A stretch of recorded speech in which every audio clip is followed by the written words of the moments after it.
Olá a todos novamente. Na nossa última videoaula nós vamos tratar dos aspectos relacionados à ergonomia do produto.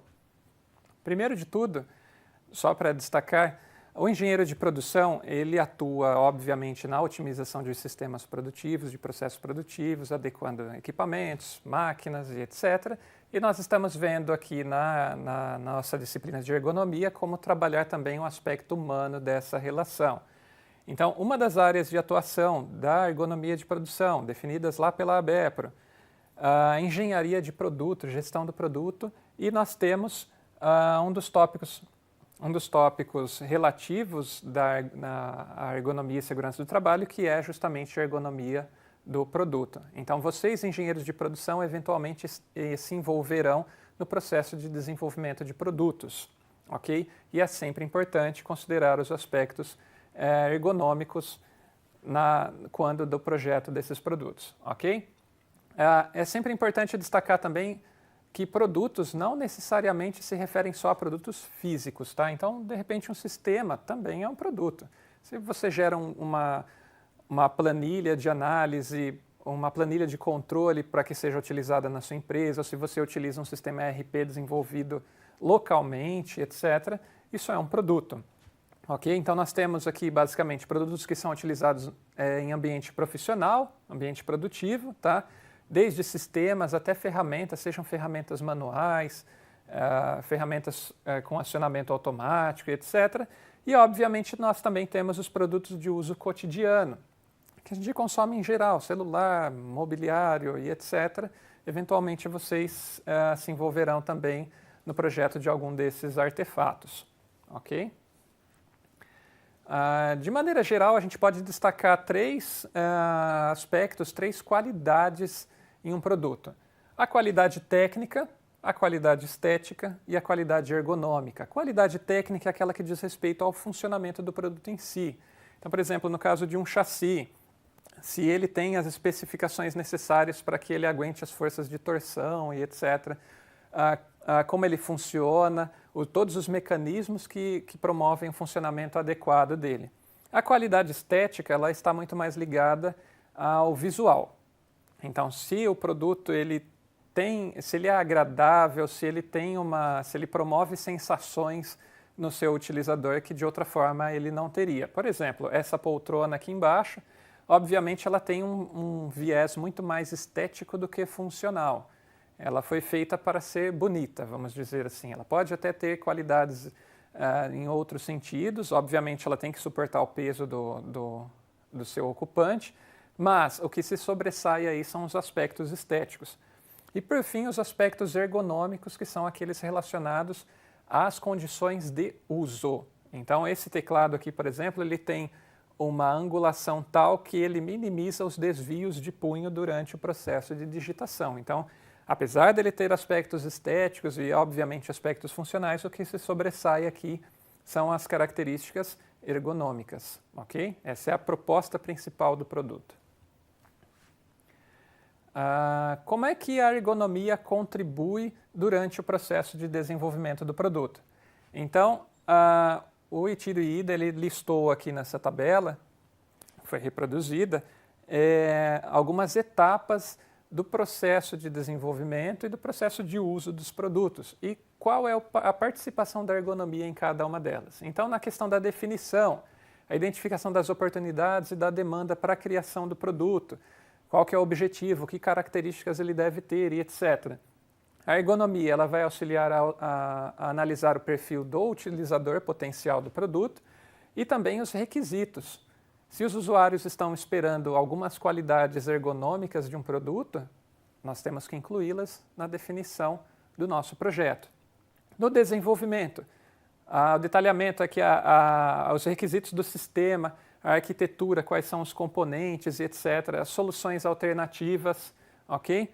A ergonomia aqui também vai contribuir analisando as tarefas e as atividades que são efetuadas no decorrer desse uso potencial do produto, ok? Os acionamentos, os controles que são necessários, como é que ocorre essa interface. No detalhamento, que é onde de fato ocorre a especificação mais técnica, o projeto técnico do produto. Aqui ela vai acompanhar e ver se se enquadra mesmo nos critérios que foram estabelecidos na avaliação do produto. Então, eventualmente em testes, em pré-testes com usuários potenciais para verificar possíveis questões que possam surgir de uso aí, a ergonomia vai contribuir nas metodologias e nas análises, nos testes que são feitos com os utilizadores potenciais. E, obviamente, à medida que o produto é lançado, ele vai para o mercado. Existe aí ou pelo menos deveria existir um suporte pós-venda, né, um acompanhamento desse produto. O ciclo de vida do produto não se encerra aqui, né? E o que acontece? A ergonomia vai justamente avaliar esses produtos existentes, levantar conhecimento para incluir em uma modificação ou um projeto futuro. Ok? Então, aqui também serão realizados estudos das questões de uso dos produtos. Para isso, é interessante a gente abordar um pouquinho mais a fundo esse tópico da usabilidade. A usabilidade ela está relacionada, obviamente, às questões de facilidade de uso de um produto. Ok? Então, é recomendado, a bibliografia recomenda que nós observemos alguns aspectos para que nós possamos avaliar a usabilidade de um produto. É lógico que existem métodos, técnicas e ferramentas específicas para isso, mas de uma maneira geral nós temos que nos atentar a alguns tópicos. O primeiro deles é a evidência, ok? Então, isso tudo é relacionado também com as videoaulas anteriores, mas se vocês pegarem esse objeto, vocês têm uma evidência muito clara, vocês conseguem identificar muito claramente para que ele serve. Né? Como é que vocês utilizam? Uma colher, então você vai separar porções de alimento e levar até a boca, independente da forma como você segure o cabo. Ok? As portas, as saídas de emergência, que tem aquela barra de acionamento, aquelas barras também, o próprio formato delas dá um indicativo da forma de uso. Então, vocês empurram a barra, empurram a porta junto e ela abre. Ok? Então, é sempre interessante ter isso em mente. Projetar produtos que sejam, que o seu modo de uso seja evidente, que o usuário olhe e fale, olha, isso serve para isso, é utilizado dessa maneira. Consistência. O que acontece? Se a gente analisar, por exemplo, os pedais de um automóvel, para que servem os pedais? A embreagem, freio e acelerador. Eles controlam a velocidade do automóvel. Pisou no freio, reduz a velocidade. Pisou no acelerador, aumenta a velocidade. Então, a função de controle da velocidade, ela é consistente entre os pedais, porque a forma de acionamento entre deles é semelhante, ok? Um grande problema ocorreu em versões anteriores do sistema operacional da Microsoft. O que aconteceu? Na versão 8, eles removeram o botãozinho do menu, o menu de início, né? E o que aconteceu? Houve uma reclamação, não por parte de todos, alguns gostam, outros não gostam, mas houve muitas reclamações quanto ao novo formato do acionamento do acesso aos aplicativos no sistema operacional. Tanto é que nas versões posteriores, na versão posterior, melhor dizendo, já foi retornado, foi incluído novamente o botãozinho do início para o lançamento dos aplicativos. Então é importante manter a consistência. Olha, para lançar os aplicativos, eu tenho um menu específico, embora eu possa modificar isso aí, modificar a apresentação da informação e etc., mas eu tenho que ter consistência. Olha, para lançar o aplicativo eu preciso fazer isso. E eu mantenho. Para controlar a velocidade do veículo, eu aciono pedais. Pronto. Isso está mantendo o princípio da consistência. Toda vez que a gente modifica isso, a gente pode gerar atritos ou gerar uma resistência maior à adoção da nova técnica. Capacidade. Então, obviamente, nós temos que considerar as capacidades do utilizador.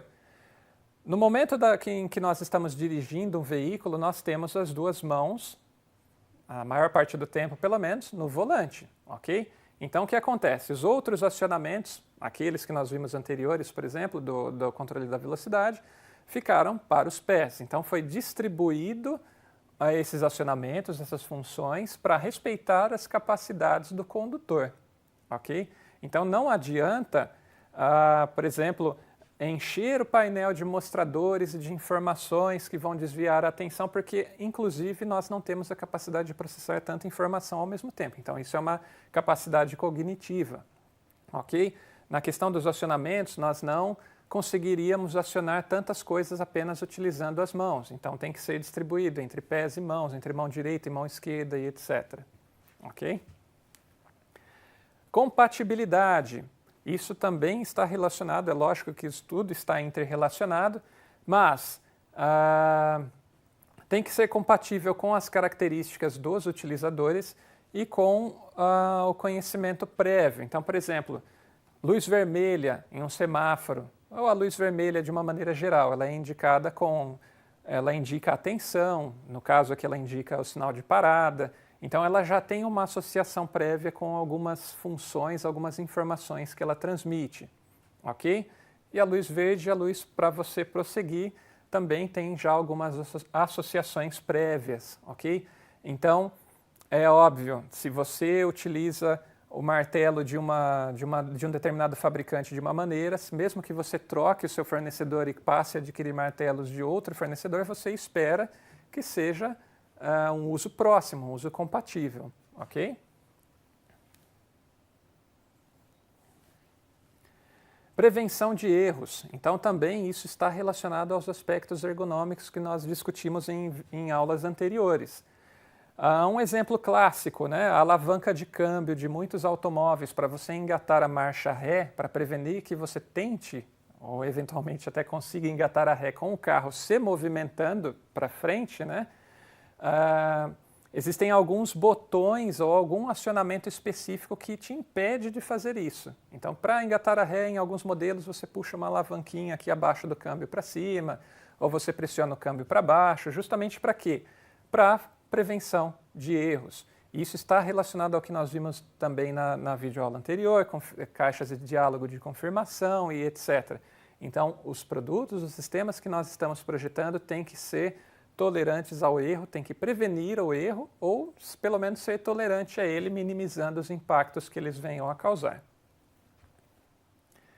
Realimentação. Mais uma vez, utilizando o exemplo do automóvel, quando nós estamos com o freio de mão acionado, uma luz no painel acende. Okay? Então, uma luz no painel, em um dos mostradores do veículo, informa que o freio de mão está acionado. Por quê? Para prevenir que você tente iniciar o movimento do veículo com o freio de mão acionado. Ok? Isso é um dispositivo de realimentação. Acionei o freio de mão, recebo a resposta de que ele está acionado. É um feedback que o sistema te oferece de acordo com as suas atitudes de uso em relação a ele. Então, é óbvio, tem que ser fornecidos feedbacks do que está acontecendo no meu produto, como é que ele está, quais são as condições de uso dele, ok? De maneira geral, o que acontece? Nós temos alguns métodos, algumas técnicas, alguns critérios para desenvolvimento de produto. Por exemplo, o desenvolvimento participativo. Novamente, lembram da ergonomia participativa? Aqui também é a mesma coisa. Nós vamos interagir com os utilizadores potenciais ou os utilizadores de uma versão anterior ou de algum protótipo e nós vamos levantar as características do nosso interesse. Nós temos técnicas para se fazer isso, observação, grupo de foco. Grupo de foco, a observação nós já detalhamos anteriormente, o grupo de foco, ou grupo focal, é normalmente um grupo de utilizadores já com alguma experiência que nós selecionamos para analisar o desenvolvimento de um produto, uma proposta de um produto, por exemplo. Ok? Aqui também eu incluí a pesquisa etnográfica. Por quê? O desenvolvimento de produtos não é um aspecto, uma etapa da vida profissional de vocês e também que vocês vão trabalhar, lógico, toda a vida profissional em contato com outros profissionais. Mas no desenvolvimento de produto existem outros profissionais que eventualmente têm uma visão um pouco diferente, um pouco discrepante da que vocês têm como engenheiros. Por exemplo, o pessoal do marketing e do design. e muitos outros. O que acontece? Essas áreas do saber, eles trazem também conteúdos e metodologias próprias que eventualmente levantam informações importantes para a gente. A pesquisa etnográfica ela diz respeito aqui à observação dos hábitos dos consumidores, dos utilizadores. Por exemplo, eu peguei uma imagem aqui de um iogurte. Se vocês fossem a um supermercado e tivesse alguém lá com uma prancheta e perguntasse: vocês têm o hábito de lamber esse selinho do iogurte quando vocês removem? Quem aqui responderia que sim? Então, esse é um tipo de pergunta que possivelmente as pessoas responderiam que não têm esse hábito. Mas a pesquisa etnográfica ela visa acompanhar um sujeito, um utilizador, no seu ambiente natural, ali realizando suas atividades cotidianas, em que ele revela eventualmente algum hábito que não seria levantado de outra forma. Ok? Então, essa questão do projeto de produto é uma etapa em que vocês terão que lidar com informações provenientes de diversos campos e que vocês têm que observar diversas características que vocês vão implementar aí no produto que vocês vão comercializar e que eventualmente será decisivo no sucesso do empreendimento. Ok? Com isso a gente termina a nossa videoaula. Eu agradeço a atenção de todos e muito obrigado.